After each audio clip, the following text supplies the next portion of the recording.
mana keberadaan kami hari ini ada sebagaimana kami ada. Kami boleh berdiri di atas kaki kami boleh melompat seperti kaki rusa melompat, kami boleh naik ke tempat yang tinggi. Itu semua karena anugerah Tuhan. Jika pagi ini Engkau izinkan kami duduk diam dalam hadirat-Mu, kami ada di ruang Maha Kodes, kuduskan kami, sehingga ibadah yang kami lakukan adalah ibadah yang berkenan di hadapan Tuhan.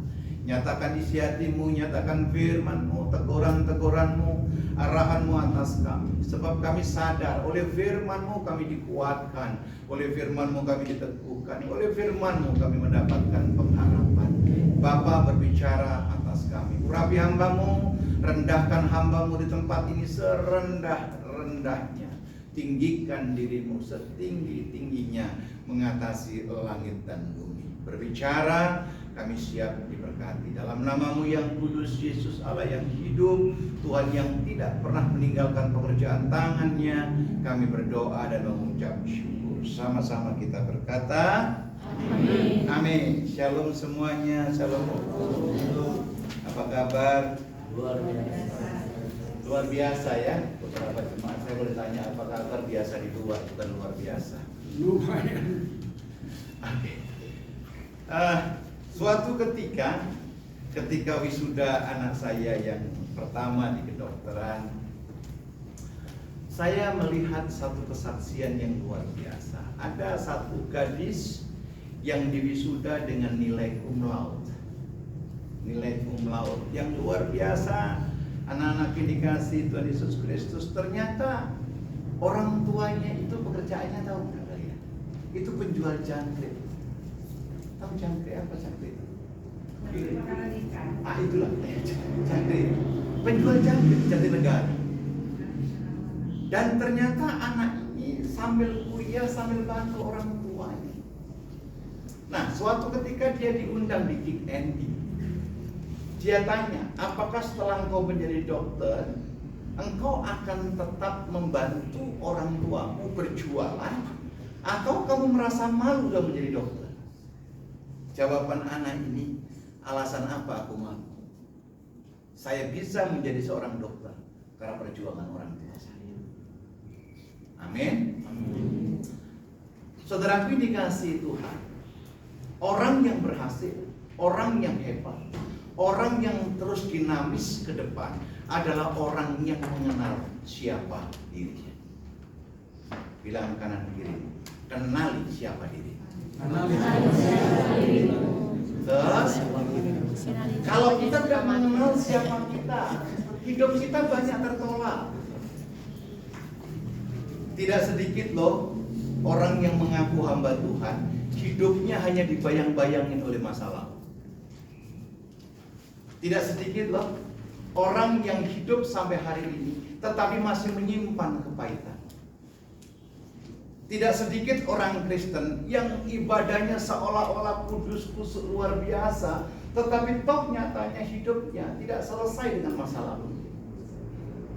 Saya berharap terutama mahasiswa kalian pagi ini tidak lagi tergantung kepada masa lalu.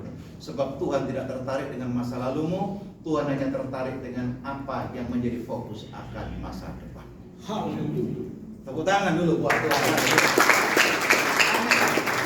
Bilang, yang mahasiswa bilang begini, masa depanmu aman di tangan Tuhan.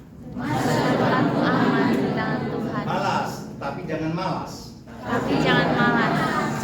Ya, kalau kepingin diberkati, sukses bangun jam 9 pagi, gak ada cerita. Betul? Meski bergairah, meski semangat. Yang praktek di tempat saya jam 3:30 pagi harus bangun. Kita harus memuji, menyembah Tuhan. Tanpa hubungan vertikal dengan Tuhan yang baik, pelayanan yang kau bangun sia-sia. Tanpa punya hubungan yang baik dengan Tuhan, semua rencanamu hampa. Tapi kalau engkau mengenal siapa dirimu, percayalah, kalau toh sekarang hari ini sulit, Tuhan tetap bertanggung jawab atas masa depan kita. Haleluya. Boleh? Ini tema. UMA.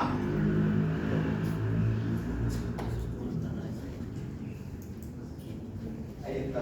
Oke. Siapakah aku ini? Siapakah aku ini? Tuhan, nanti aku saya ingat. Siapakah aku? Terus klik. Siapakah aku ini? Sebab bila kita tidak mengerti siapa diri kita yang sesungguhnya, maka hidup kita yang kita jalani apa? Sia-sia. Kenapa? Kita akan treadmill seolah-olah kita maju ke depan, sesungguhnya tidak. Berapa banyak orang tua hanya meratapi masa lalunya. Dengar baik, tanpa mengerti siapa kita, potensi kita, talenta kita, calling kita, kita tidak akan pernah tahu.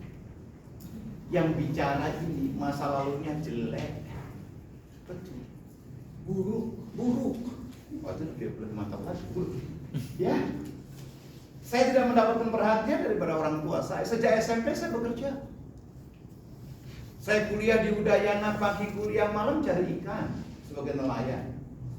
Tapi saya tidak pernah putus asa. Saya punya bayangan begini loh. Kalau orang lain Tuhan tolong, ujian bilang begitu ya, kita pasti ditolong. Yang jadi masalah apa? Begitu banyak orang mengaku Tuhan baik, tapi keputusasaan tetap ada dalam hidup. Ketidakberdayaan, no hope, sehingga tidak mengenal siapa diri kita. Amin. Waktu itu saya masih beragama Muslim. Tapi ketika saya percaya Kristus, saya percaya Allah yang saya sembah adalah Tuhan yang bertanggung jawab. Gak ada yang bilang amin, kenapa ini? Amin. Saya suka kalau khotbah interaktif. Kalau saudara dia pada dua kemungkinan antara ngantuk dengan tidak mengerti. Haleluya. Puji Tuhan yang mentelui. Ya, saudara yang dikasihi Tuhan. Tante saya pernah berbuat buat saya, tante loh ini Pak. Bilang begini, kamu nanti kalau besar paling banter jadi kernet. Aduh, ganteng begini jadi kernet.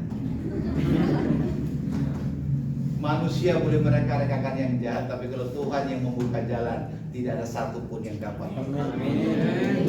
Amin. Saya rindu nanti kalau ada hamba-hamba Tuhan yang hebat, itu adalah alumni IKS. Amin. Kalau ada ketua-ketua sinode yang baru, itulah alumni IKS. Amin. Amin. Amin. Opung izin KKR dulu. Ya. Jadi kita jangan ada di mediocre. Saya melihat, tadi saya bisik-bisik dengan Pak Ketua, banyak loh ini anak-anak ini. Kalau ini dikelola dengan baik, Anda akan seperti anak panah yang tajam di tangan pahlawan. Anda akan melesat luar biasa. Dimanapun Anda ditempatkan, Anda akan menjadi berkat bagi banyak orang. Haleluya. Amin yang putus asa. Tolong, ada 77 PowerPoint soalnya. Sabar ya. Klik. Tolong nanti ini ada YouTube sama ini, tolong di follow ya. Ya. Kita sudah apa ini? Oh, dari sini saya promosikan IKSM. Puji Tuhan sekali, upload yang lihat paling nggak itu 5.000 orang.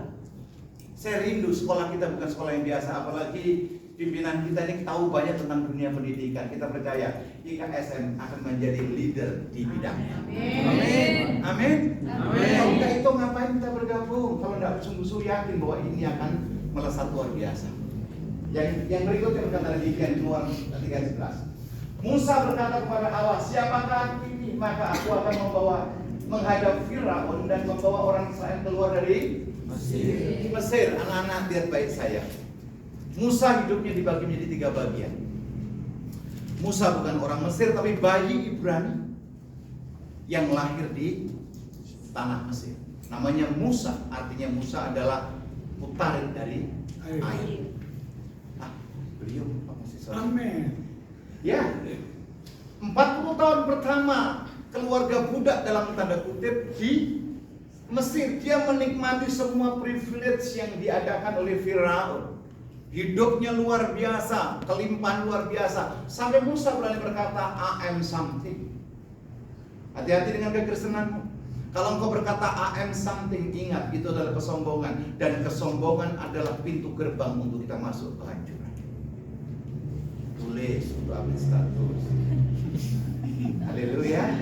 Kesombongan adalah pintu gerbang untuk masuk dalam Kehancuran. Iya, kehancuran. Makanya jangan sombong. Kalau kalian kepingin gagal gampang, hari ini sombong aja. Pasti gagal. Som. Nah. Haleluya. Apa sih yang mau dibanggakan anak-anak? Apa? Kita ada karena anugerah Tuhan. Kita ada karena kasih Tuhan. Betul tidak? Betul. Ya.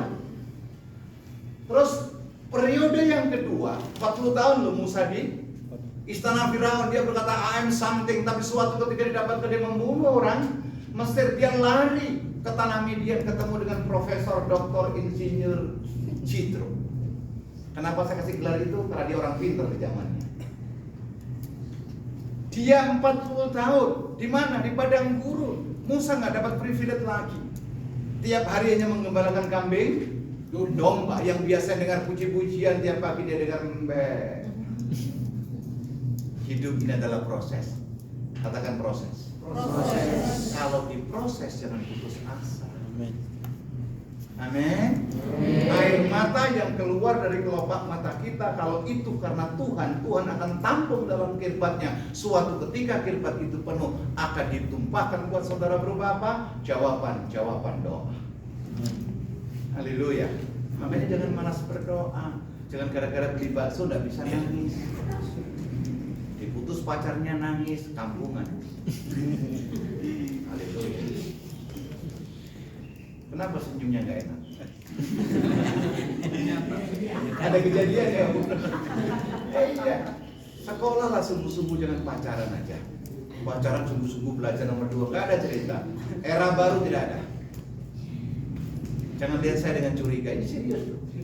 Ini belum Pak Ketua yang ngomong nanti. Kalau kalian ketemu pacaran kasih kartu kuning, kebablasan kartu merah, gitu ya Pak ya? Haleluya. Kita izin. Yang ketiga saudaraku, Tuhan berkata di Gunung Horeb. Opung sering mengatakan Gunung Horeb. Puji Tuhan, Bapak udah 70 kali pergi ke Gunung Horeb. Haleluya. Saudaraku, di Gunung Horeb Tuhan berkata, Musa ngana pigi jo ke Kairo. Karena Tuhan baru pulang dari Tomohon. Ngana ulang pergi ke Firaun. Musa bilang apa? God, I don't have nothing.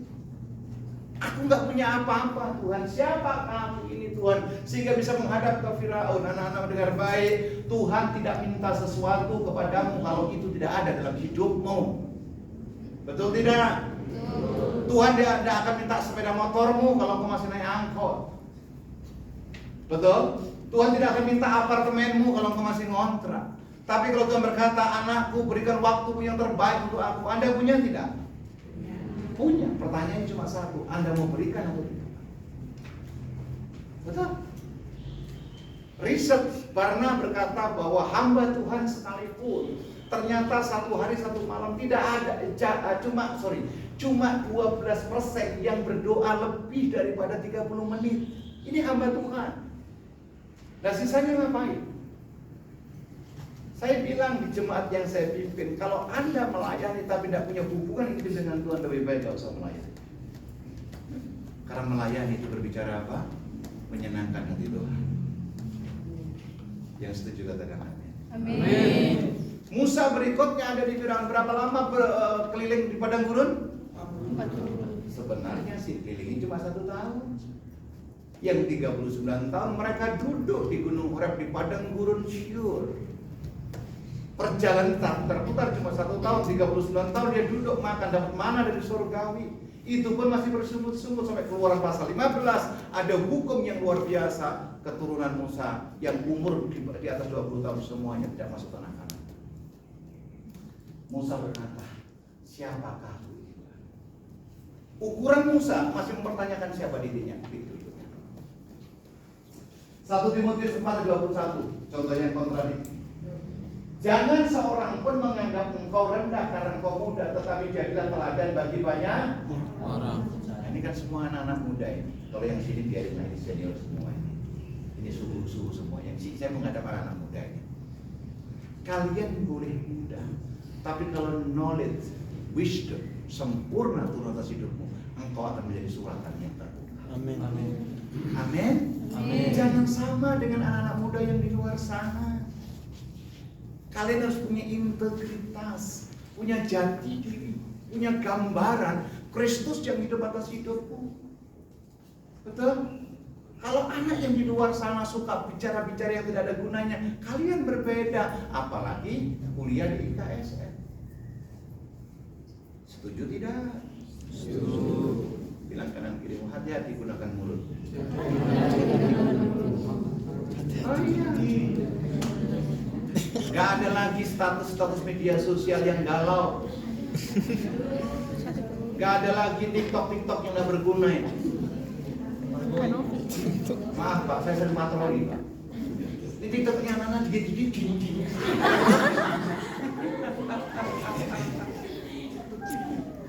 Ayolah tunjukkan bahwa Anda mahasiswa IKSM yang punya integritas, punya kekudusan, punya nilai yang luar biasa. Bilang kanan kirinya, enggak lagi.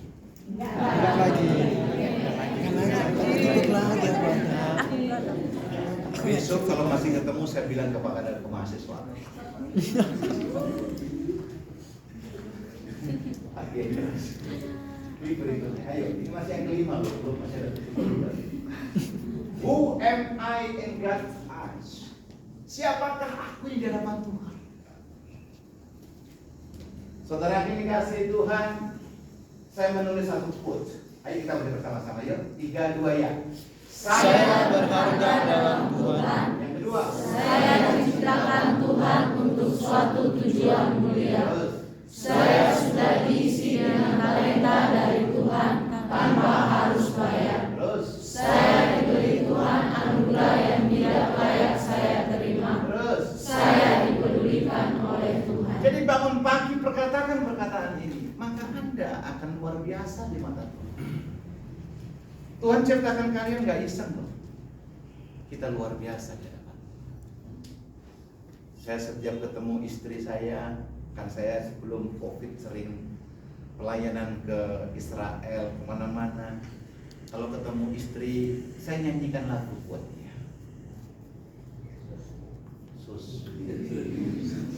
Tapi lagunya bukan lagu pujiannya Niko Nyotora Harjo, bukan lagunya Frankie Sihombing, enggak. Saya pendeta akhir zaman. Saya nyanyi lagunya slang buat dia.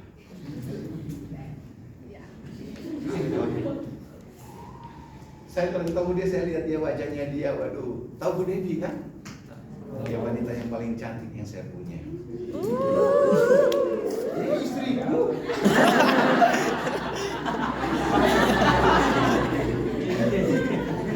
Biarlah. Ada 7 bidadari datang kok tidak ganti dia. Mau asik gitu istri saya. Saya kalau ketemu dia, saya lihat wajahnya, oh bisa nikmati wajahnya dia. Masih ada jigongnya sedikit gitu. Saya nyanyi buat dia, lagunya sering saya angkat begini pujiannya. Ku tak bisa terus bisa gitu ya. Kenapa? Saya sadar dia yang menguatkan saya, dia yang mendorong saya. Penolong yang sepadan. Mantap. Penolong yang sepadan. Betul. Saudara kira laki-laki semuanya perkasa, kuat? Enggak, ada kalanya di titik saya bow down. Ada kalanya saya mengalami satu titik lemah. Makanya dia menguatkan saya dan saya mengerti artinya siapa saya sesungguhnya di hadapan. Ketika saya dibaptis dengan nama Abraham, di sini dipanggil Gangsar lagi hari itu. Gangsar sudah lewat seperti nama saya dibaptis tahun 2000, saya dibaptis tahun 2000, dikasih nama Abraham. Istri saya kemana mengenalkan, my husband Abraham. Wih, bapak segala bangsa, haleluya. Padahal tahun 2000 saya berdoa pun nggak bisa. Pendeta khotbah bilang Matius ayat 7, pasal 7 ayat 7. Pendeta udah tutup Alkitab, saya baru ketemu ayatnya.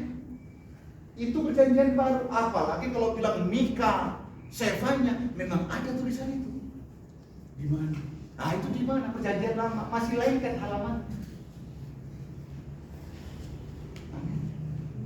Loh, harus saya akui. Tetapi ketika saya mengerti siapa saya berharga di mata Tuhan. Oh no, nggak ada waktu yang saya lewatkan sia-sia. Semuanya berharga di mata Tuhan. Yang setuju tepuk tangan bagi Allah.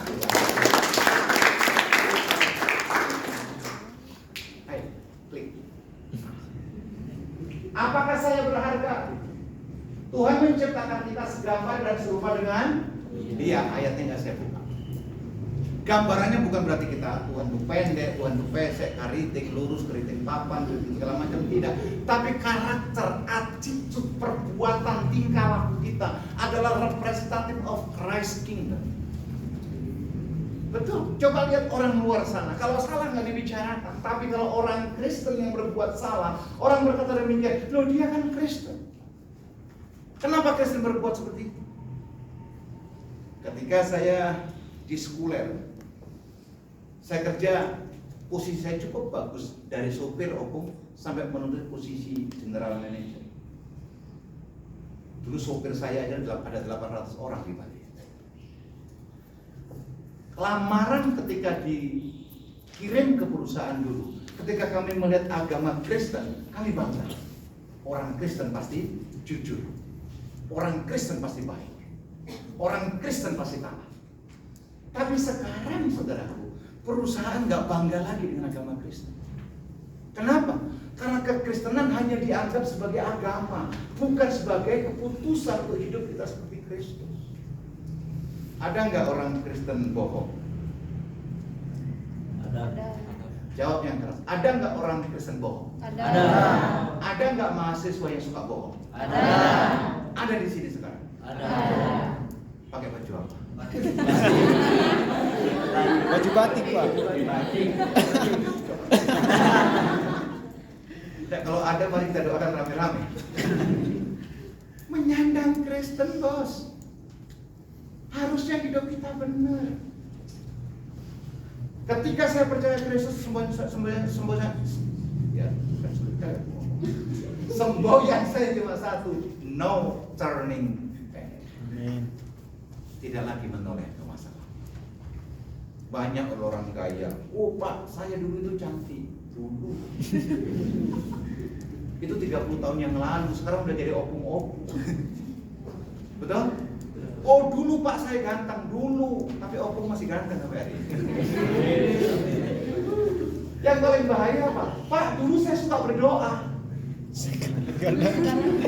Sekarang sering didoakan. Itu sudekan itu.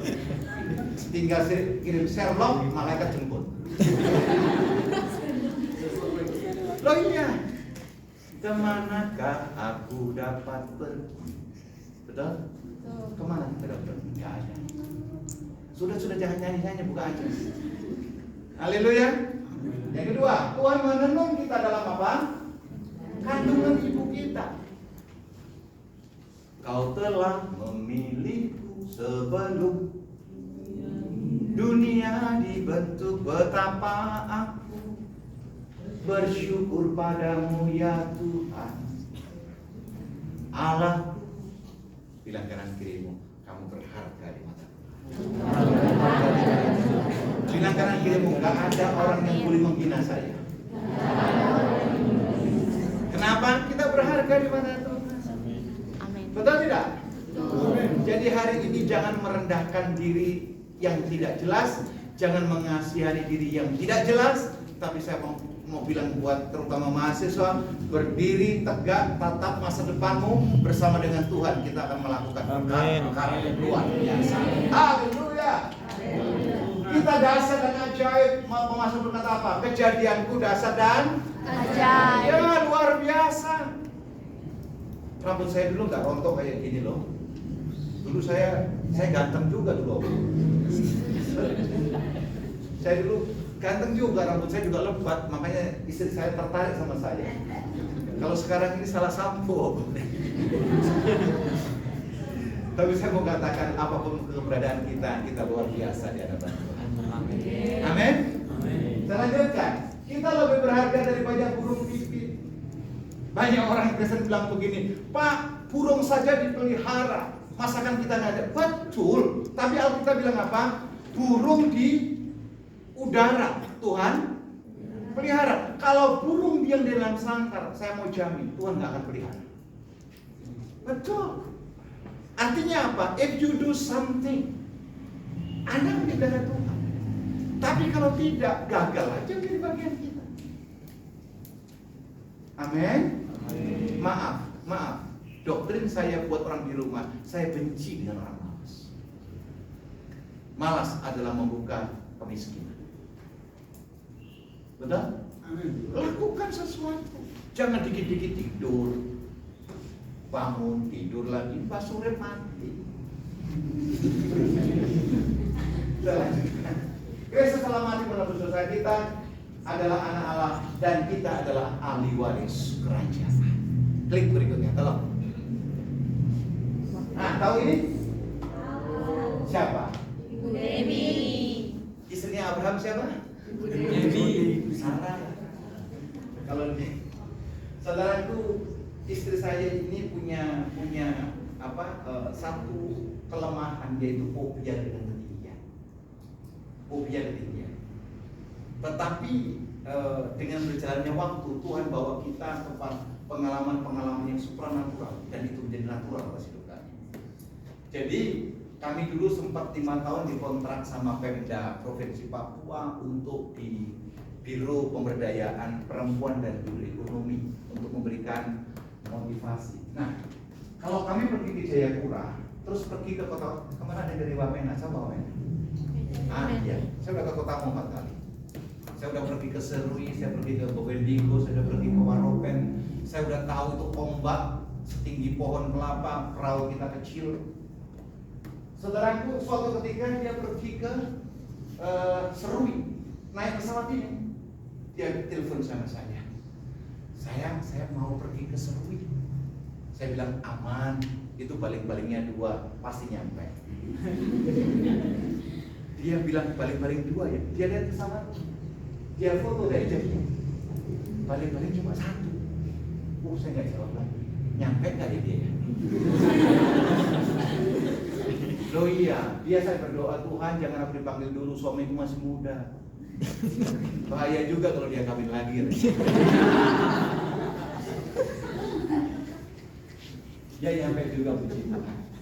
Kenapa? Kenapa dia mau sampai ke kampung-kampung, ke pedalaman? Dia tahu dirinya berharga, dan dia harus transfer spirit, memberikan motivasi bahwa apa? Semua kita berharga di mata Tuhan. Coba lihat yang di layar. Yang nggak pakai mau kena mau kagak, cuma 1, 2, 3, 4. Untuk menerangkan siapa kita dan siapa Allah yang kita sembah. Tidak selamanya kalian bilang Yohanes, Markus, Matius, tidak. Tetapi ketika Injil itu hidup atas hidupmu, tutur kata, perbuatan, attitude-mu adalah gambaran firman itu, genaplah nas yang berkata, kamu adalah suratan yang terbuka. Amin. Karena di luar sana ada yang namanya Abraham tapi suka tipu. Tapi Abraham yang ini berbeda. Ada yang namanya Maria di luar sana. Di sini ada Maria Ludi juga. Ada juga kan? Ya, tapi Maria yang berbeda. Betul? Karena kita punya versi, kita punya nilai. Saya tutup dengan ini. Kalian pasti tahu siapa orang ini. Klik. Yuk. Ketika aku berumur 7 tahun, keluarga saya dipaksa keluar dari rumah. Sampai di sini kalian pasti belum tahu. Yang kedua, karena teknis hukum dan saya harus bekerja dan membantu mereka, pada usia 9 tahun ibuku meninggal. Ini sesuatu yang sulit untuk diterima. Yang ketiga, pada usia 22 tahun saya kehilangan pekerjaan sebagai pegawai toko. Pada usia 23 tahun saya hutang di bank untuk membuka toko. Pada usia 26 tahun bisnis saya hancur dan meninggalkan hutang dan butuh bertahun-tahun untuk bayar. Pada usia 28 setelah berpacaran 4 tahun saya meminta menikah. Dia bilang apa? Tidak. Jadi kalian yang pacaran kalau diputus kalian bilang apa? Tidak.